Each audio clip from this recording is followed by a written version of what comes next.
hariho abarundi ngaha mu ntara ya Gitega barahiye bararengwa bati vyanka bikunda dutegerezwa gukurikira abagumyabanga ku murindi bariko w'iterambere.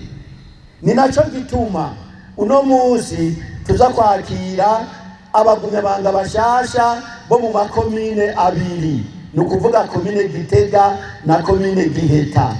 Abandi tuzohora tubasanga mu makomine kuko turuguruye kampanye yo kwakira abagumyabanga bashasha no kwinjira amazu arenga 90 twubakiye abamikoro make.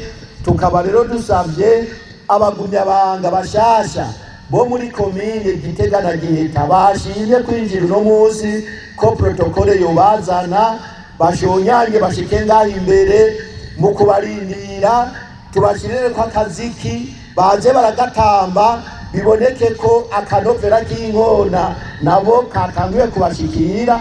Natwe abagumyabanga tubafasha, turashigikiye ingingo imigabo n'imigambi ya nyene icubahiro umukuru w'igihugu cacu c'u Burundi Evariste Ndayishimiye.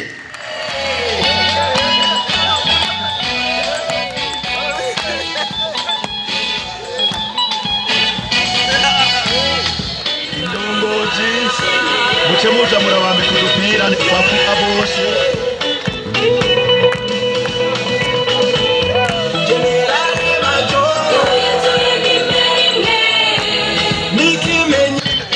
dusabe indongozi muce muja murabambe kudupira bavuga bose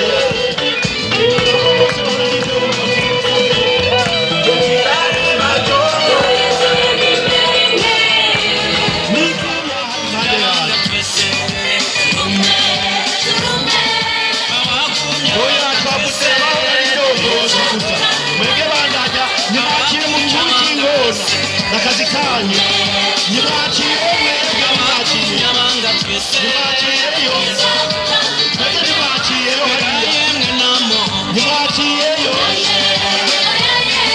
mbega yemwe namo